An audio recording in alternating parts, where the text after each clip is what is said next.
نبی اکرم صلی اللہ علیہ وسلم نے ایک مرتبہ 3 دفعہ قسم کھائی،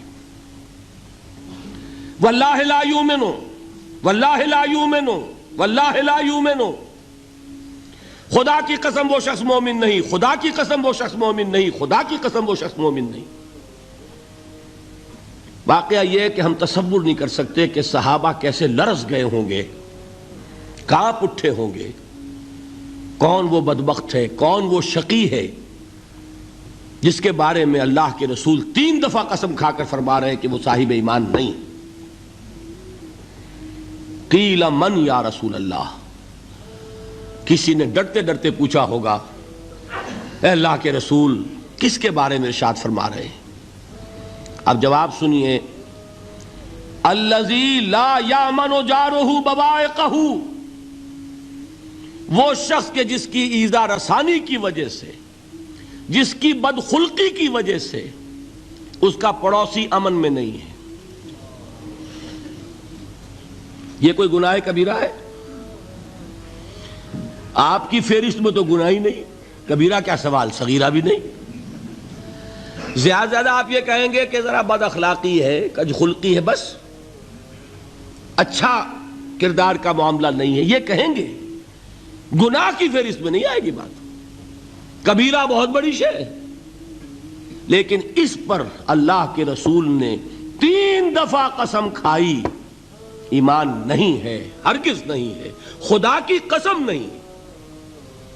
اب بتائیے ایمان اور عمل علیحدہ ہو جائیں گے کیا؟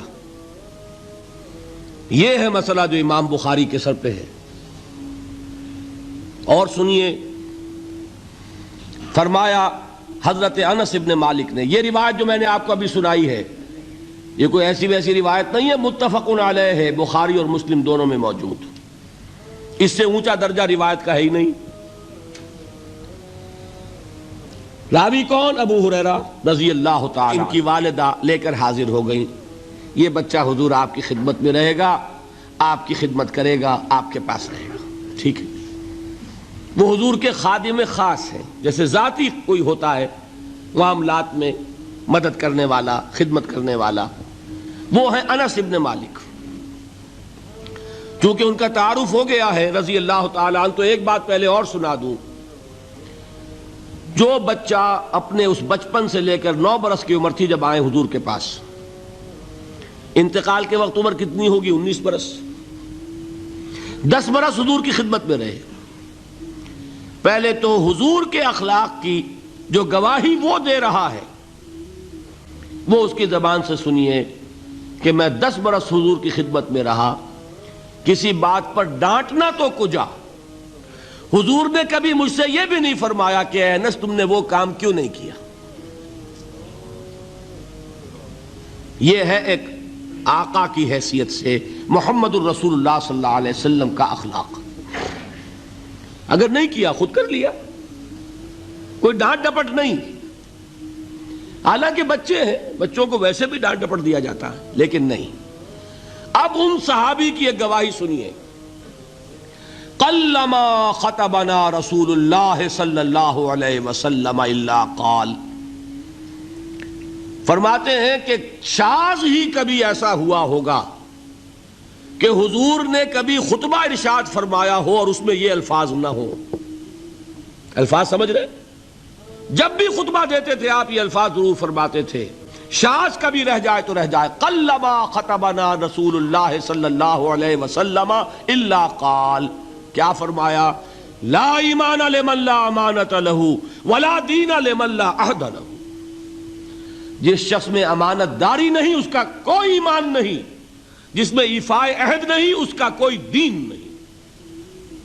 بنا پھرتا ہو وہ دیندار، بنا پھرتا ہو وہ صاحب ایمان اور امتی حضور کا، امانت داری نہیں تو ایمان نہیں، ایفاء عہد نہیں تو دین نہیں۔ کس کا فرمان ہے؟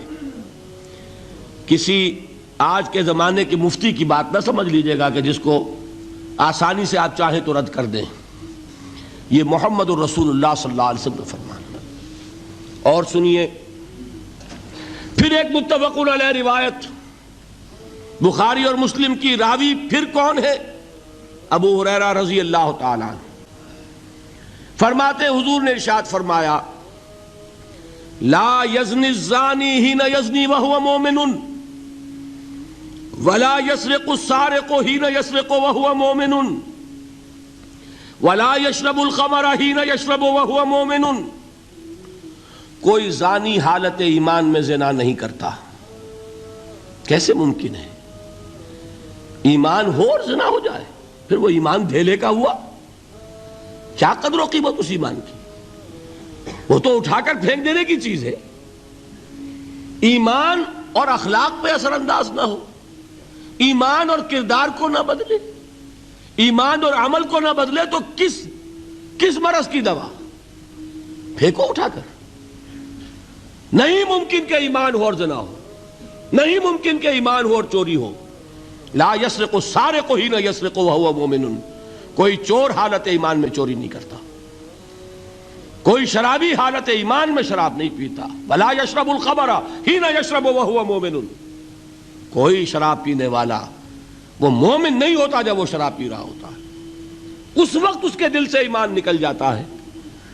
اب دیکھیے یہاں کیا میں نے کل بتایا تھا نا، مغالطے کیا ہو گئے؟ مغالطے یہ ہو گئے کہ اس کو سمجھ لیا قانونی بات. یہ قانونی بات نہیں ہے، وہ قانونی ایمان کی بات نہیں ہو رہی، یہ حقیقی ایمان کی بات ہو رہی. قانونی ایمان کی بات ہو تو یہ کافر ہو گیا، پھر کافر نہیں ہے. قانونی ایمان کا دار و مدار قول پر ہے. یہ وہ حقیقی ایمان ہے، قلبی یقین والا ایمان. اس کے بارے میں فرمایا جا رہا ہے وہ دل سے نکل جاتا ہے تو گناہ ہو سکتا ہے. ایک اور حدیث میں حضور نے اس کو اور واضح کر دیا، جب کوئی شخص گناہ کرتا ہے تو ایمان اس کے دل سے نکل کر اور اس کے سر پر منڈلاتا ہے جیسے پرندہ ہو. اگر توبہ کرتا ہے تو واپس لوٹ آتا ہے، توبہ نہیں کرتا تو رخصت ہو جاتا ہے. بتائیے کوئی اشتباہ رہ گیا؟ لیکن خدا کے لیے دو انتہاؤں سے اپنے آپ کو بچائیے. ایک انتہا یہ کہ اس حدیث کی بنا پر آپ کافر قرار دے دیں. یہ غلطی کس سے ہوئی؟ کل بتایا تھا بھائی، کس سے؟ خوارج سے. خوارج سے یہی غلطی ہوئی. وہ فارسی کا ایک مصرع ہے کہ مردی و نامردی قدم فاصلہ دارد. یہ باریک جیسے بال کا سا فرق ہوتا ہے لیکن زمین و آسمان کے نتیجے نکل آتے ہیں. انہوں نے ایسی حدیثوں کی بنا پر یہ فیصلہ کر دیا پھر اگر ایمان نہیں ہے تو کافر ہے. کتنا یہ آسانی سے نتیجہ نکل آیا. ایمان نہیں ہے تو کافر ہے. لا ایمان لمن لا امانت لہو. کوئی شخص امانت میں خیانت کرتا ہے تو اس میں ایمان نہیں ہے، ایمان نہیں ہے تو کافر ہے. کافر ہے تو مرتد ہے، مرتد ہے تو واجب القتل ہے. کہاں سے کہاں بات پہنچ گئی؟ بہت بڑی غلطی، بہت بڑی گمراہی. دوسری طرف ایک ہمارے ہاں اور انداز ہے کہ وہ جنت و دوزخ کے فیصلے اور قیامت کے اور آخرت کے فیصلے بھی قانونی اسلام کی بنیاد پر کرتے ہیں. انہیں یہ سمجھ لینا چاہیے یہ قانونی اسلام دنیا میں مفید ہے، آخرت میں وہ یقین والا ایمان ہوگا تو مفید ہوگا. یہ چیز ذہن سے نکل گئی. اور برا نہ مانیے، یہ اہل سنت کے اکثر عوام کے ذہنوں سے یہ بات نکل گئی. وہ یہ سمجھتے ہیں ہمارے پاس سرٹیفکیٹ ہے، ہم مسلمان ہیں، مسلمان ہیں تو صاحب ایمان ہے، صاحب ایمان ہے تو جنت ہم پر واجب اور دوزخ ہم پر حرام. یہ آپ کے دل میں لکھا ہوا ہے کہ نہیں؟ جب دل میں یہ لکھا ہوا ہوگا تو پھر کرو گناہ.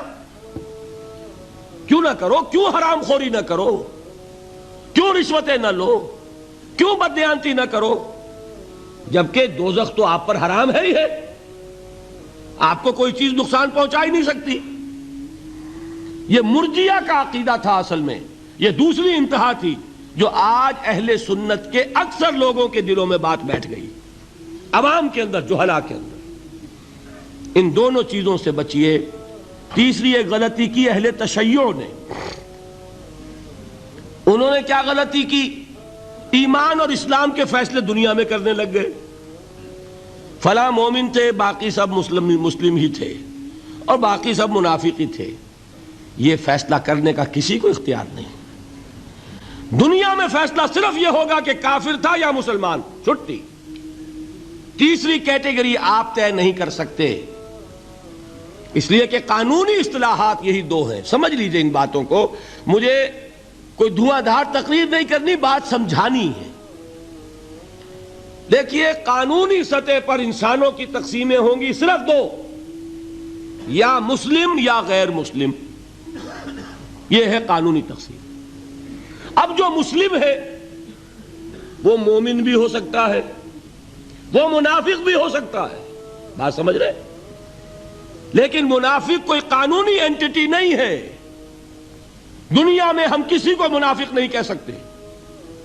ہاں، حضور کہہ سکتے تھے، حضور کو اللہ نے علم دیا تھا، لیکن حضور نے بھی ایسی پہرے داری کی ہے کہ کسی ایک شخص کے بارے میں بھی نہیں فرمایا کہ یہ منافق ہے۔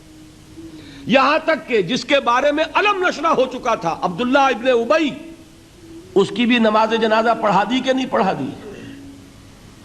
نماز جنازہ کافر کی پڑھی جاتی ہے یا مسلمان کی؟ اس کا مطلب ہے عبداللہ ابن ابی کو بھی حضور نے آخری وقت تک مسلمان تسلیم کیا۔ منافق جو بھی ہے وہ اپنے اندر ہے، اللہ کے ہاں جا کر کھلے گا۔ فار آل لیگل پرپزز اے منافق از اے مسلم، بات سمجھ میں آئی؟ اس لیے کہ لیگل اینٹیٹیز دو ہی ہے، کافر اور مسلم۔